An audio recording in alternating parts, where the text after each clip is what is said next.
is that we're going to be looking at Ascension teachings and light body empowerments of Akhenaten and Nefertiti, Jesus and Mary Magdalene, Padmasambhava, who is known as the second Buddha, and Yesha Shogyal, his female Buddha, as well as St. Francis and Clare of Assisi. Francis was known as the second Christ, and Clare, second Magdalene as well.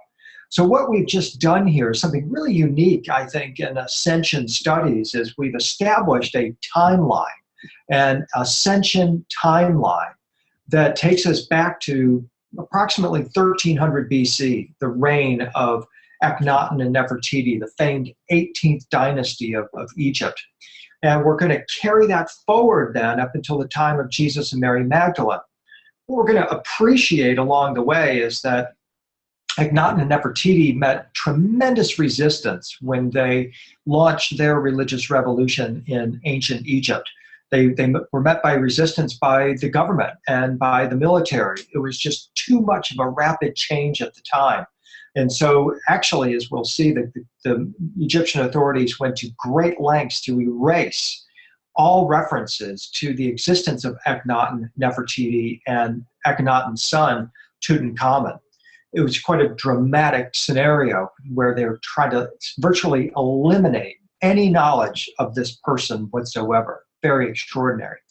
Then what we find is that the Essenes come along approximately 1,000 years later, and it is thought reacquired some of the teachings of Akhenaten and Nefertiti. It's controversial, but there's a lot of evidence to support this linkage, that they retrieved this lost ancient Egyptian mystery school teaching about Ascension given by Akhenaten and Nefertiti. And we all know what happened, of course, with the Jesus Revolution, met also with tremendous resistance. And attempts were made to eradicate all of the original teachings of Jesus. That they were eliminating was knowledge of Ascension and how to attain the Ascension. Very critical knowledge that the powers that be, the cabal, if you will, does not want ordinary individuals to have this knowledge. And they've gone to great lengths over these intermittent thousands of years to eliminate these teachings. After the time of Jesus and Mary Magdalene, we're going to jump forward to 800 BC and investigate, explore the story of Padmasambhava, the Indian mystic guru, teacher, who went to Tibet and taught what was known as the rainbow body of light, another Ascension teaching. Just 400 years after Padmasambhava, we will find the story of Francis of Assisi, who lived in Italy, who trained with the Cathars of southern France, who maintained that they had reclaimed the lost Ascension teachings of Jesus and Mary Magdalene. So there's our reference point going back to Jesus and Mary Magdalene and also connecting once again with Akhenaten and Nefertiti. We're going to explore the relationship between Francis and Clare, some of the things that they were doing to attain their ascension. And along the way, we'll cross-reference these four different mystic couples, these immortal couples, if you will, and interlink their teachings and try to come up with a kind of a comprehensive picture, if we can, of what it was that they've been doing all of these centuries and what have they been trying to communicate or transmit through the ages in terms of each individual's ability to attain their own ascension. So that's our goal. That's what we're looking to do. And I ask the question here, are you ready to experience an intimate connectivity to your enlightened self? Because that's what these teachers offer to us, ultimately. That's what their story is about. It's about uniting the inner male and female within us and connecting with the divine child that is the offspring of our inner male and female. That divine child is our higher self, our awakened self, our enlightened self. And that is something we're gonna see over and over again in some of the art that we examined today. So we're going to look at my latest findings that I hope will put you in spiritual alignment with history's greatest avatars. And we'll explore why and how their lives are model pathways to ascension. So here we go. I want to begin today with a sort of a portal. When Claire and I led a group to Italy in 2015, we went there to experience the Shroud of Turin when it went on display in Turin, Italy throughout the year of 2015. And along the way, we stopped in Florence, went to the Uffizi Gallery, where I was just mesmerized by this painting by Sandro Botticelli. It's the coronation of Mary, the coronation of Mary the Virgin. But in esoteric Jewish studies, we think of Mary as representative of the Marys. There wasn't just a Mary, not just a Mary Magdalene, not just a Virgin Mary. There were Marys, plural, who were trained in the Essene mystery schools and adopted this title of the Mary, the beloved one, in other words. And so what we see here are several angels who are crowning Mary with this golden crown. The baby Jesus sits on her lap. And what we notice is that Mary is wrapped in a rainbow-colored or multicolored shawl. And we see this luminous halo being placed on top of her head while these angels surround her. Jesus points to a book that is actually the title of the painting, which is the Magnificat. The Magnificat. The title of the painting derives from the word Magnificat, which is written in the book, held by Jesus and the two angels, and is part of a prayer that's found in the Gospel of Luke. The prayer begins, "My soul magnifies the Lord." My soul magnifies the Lord. The Lord, in this case, can be thought of as the divine manifesting power, the creative impulse, the divine intelligence of the universe. We're not referring to an individual here, an individual Lord, rather an all-pervasive divine manifesting power. And so what the Magnificat is telling us is that is the purpose of our soul, is to magnify this divine magnifying or manifesting power. When you look up the word magnify in the dictionary, it means enlarges, boosts, enhances, maximizes, amplifies, expands, and glorifies.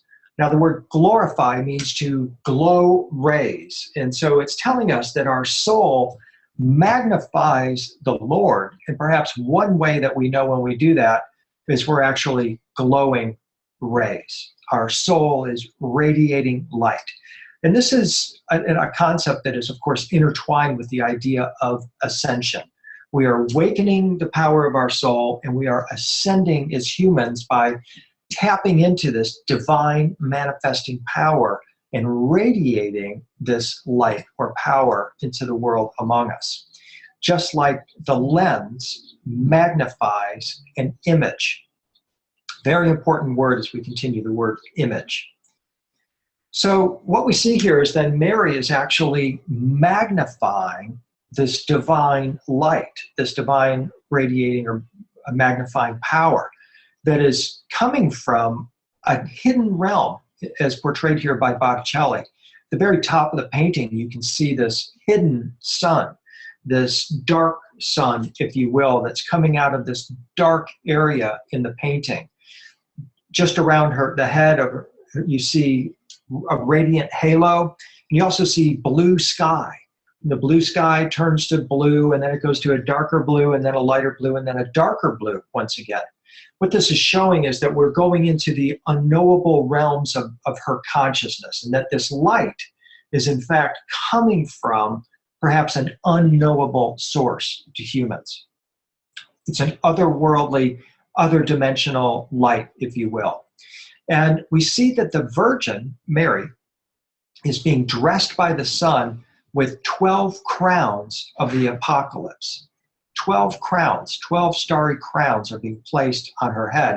And these are the crowns of the apocalypse. So an important word here for us is that word apocalypse. What does it mean? People traditionally think it has something to do with the end of the world or something of that nature. But according to esteemed Yale divinity scholar John C. Collins, who wrote a book called The Apocalyptic Imagination, an introduction to Jewish apocalyptic literature, he says the word apocalypse is actually a genre of revelatory literature with narrative framework in which a revelation is mediated by an otherworldly being to a human recipient, disclosing a transcendent reality which is both temporal insofar as it envisages eschatological salvation or an end-of-the-world scenario, and spatial insofar as it involves another supernatural world. So what's happening here is that Mary is actually opening up her consciousness to receive a communication from another worldly being, from a supernatural world. That is what an apocalypse actually means.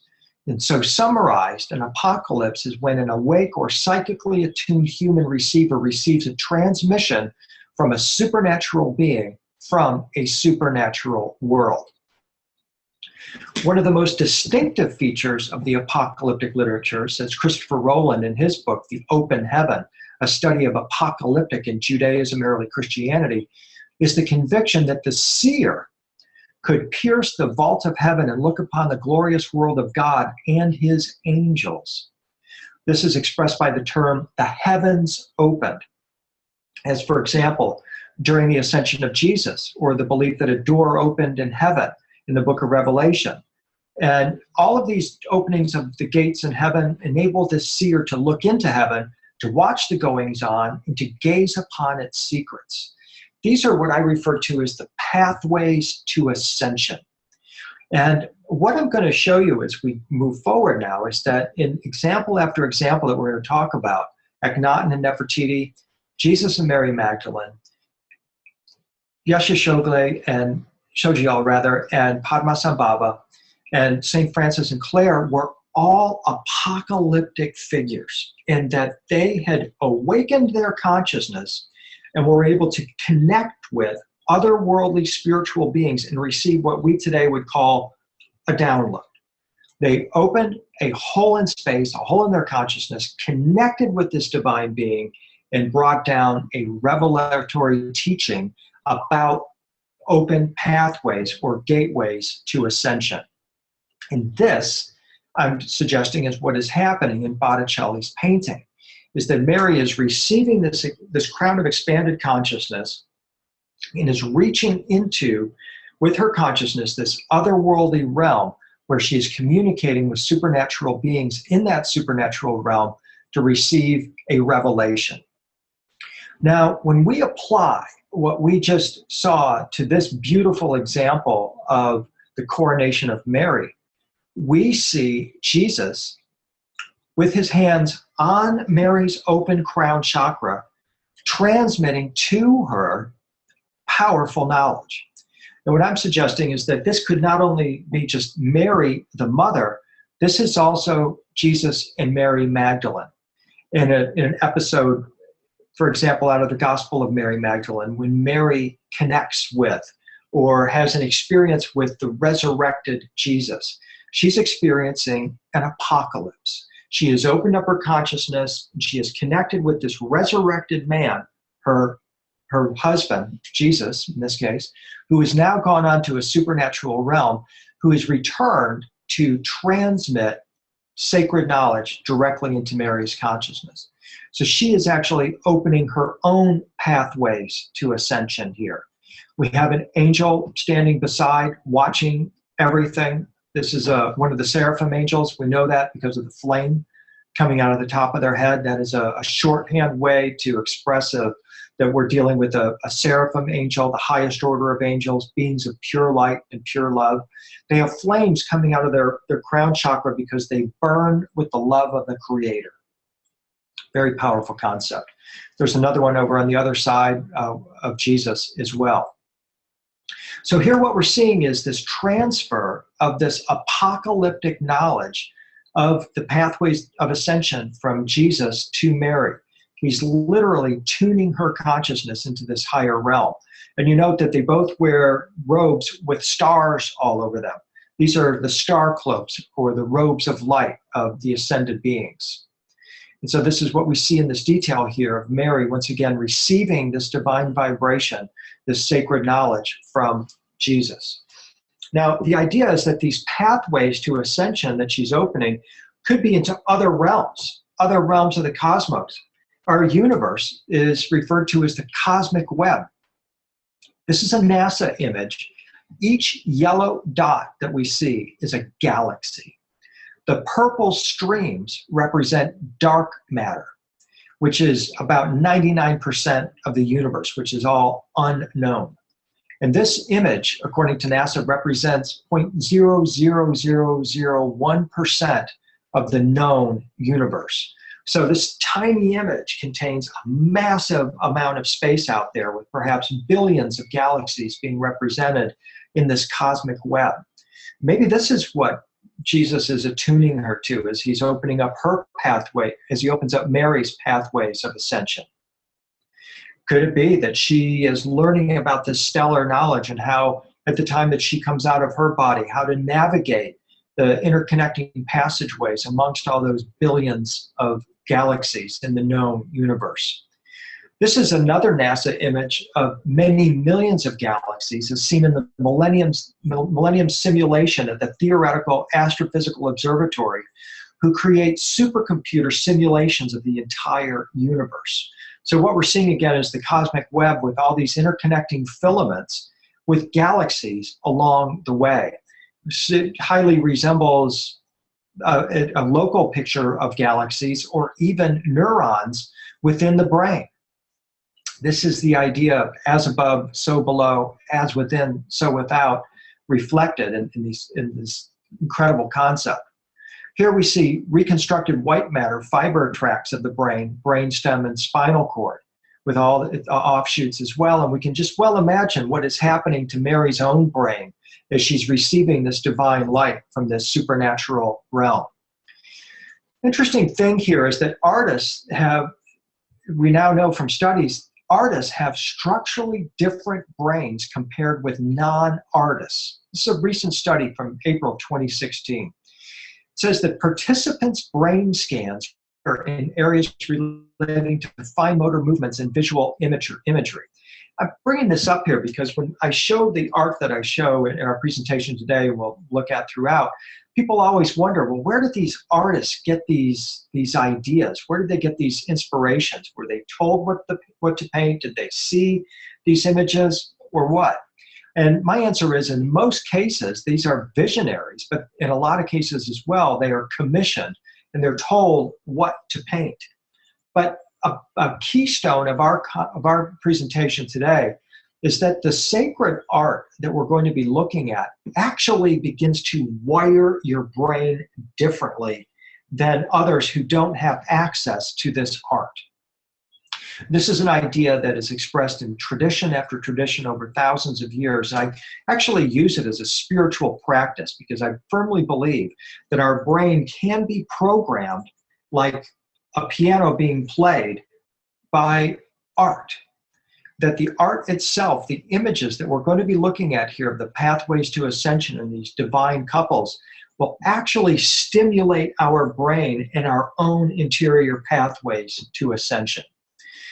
This research I'm describing here was published in Neuroimage, and it suggests that an artist's talent could be innate, but it also says that training and environmental upbringing also play crucial roles in their ability. So this is telling us that all of us, our brains are elastic, and they can in fact be changed by this art. We can actually develop denser connections among our synapses and our brain's passageways by studying sacred art. It's a powerful technique of spiritual advancement.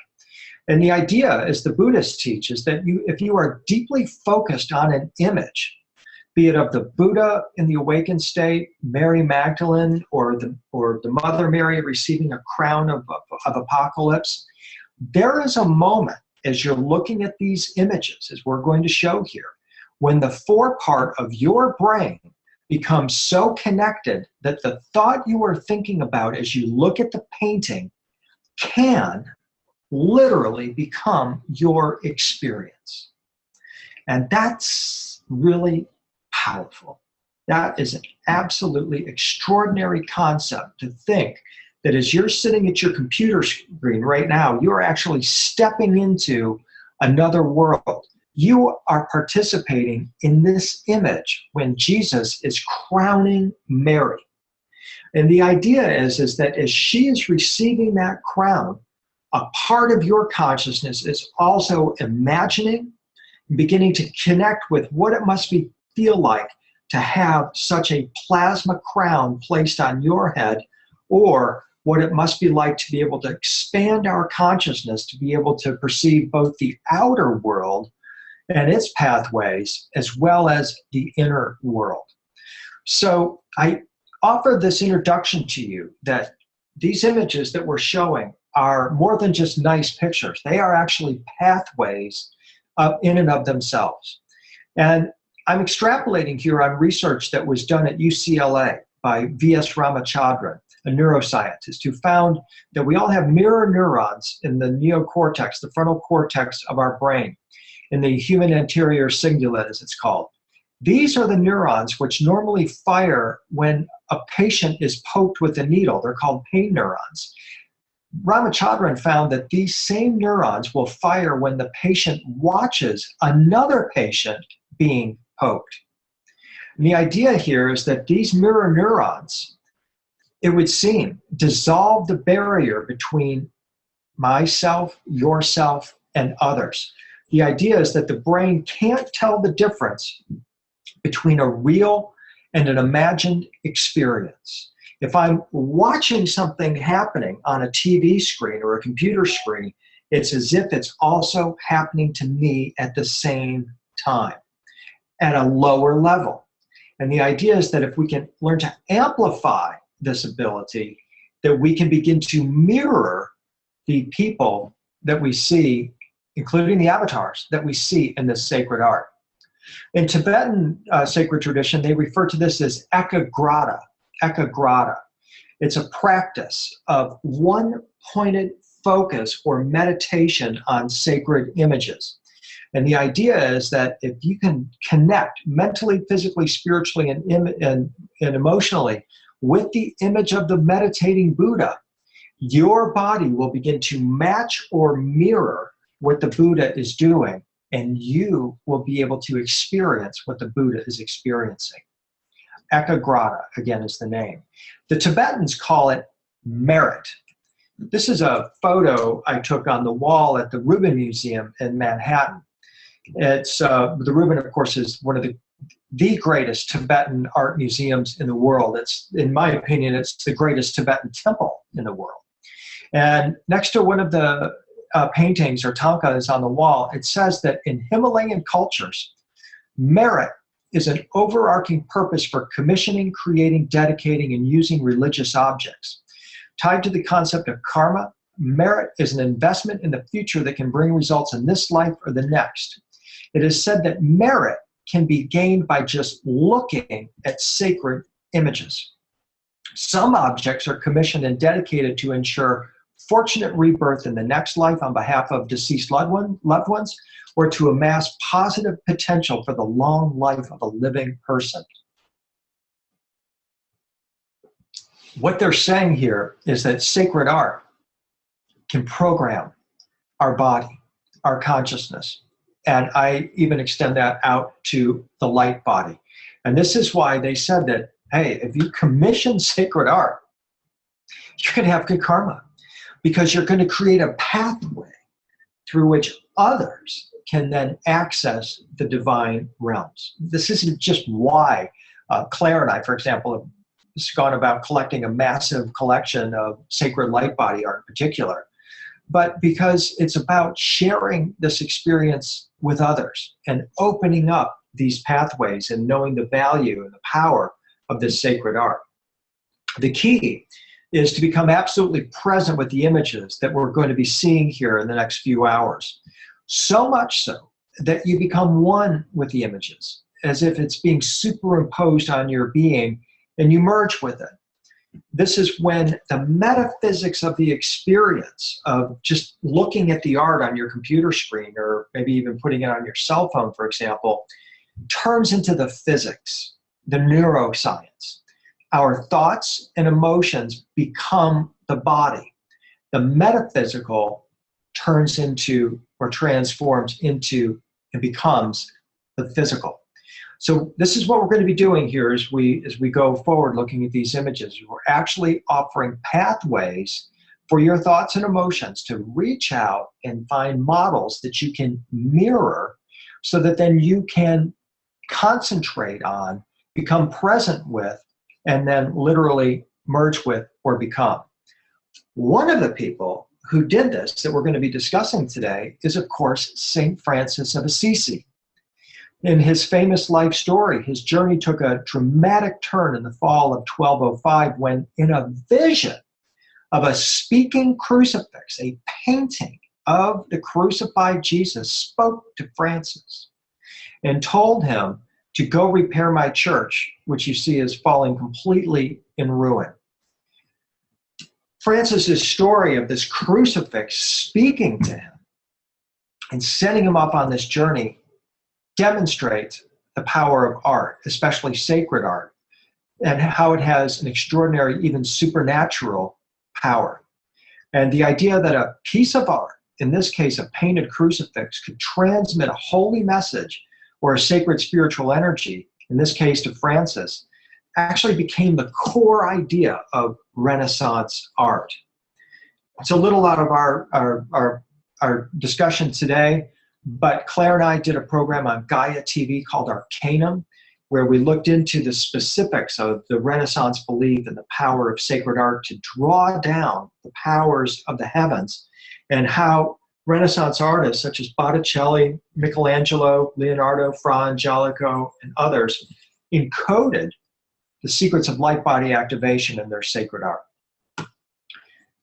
Dr. Mario Martinez is a Nashville psychologist who has shown that a woman in California exhibited the stigmata marks of crucifixion after obsessively reading about the crucifixion.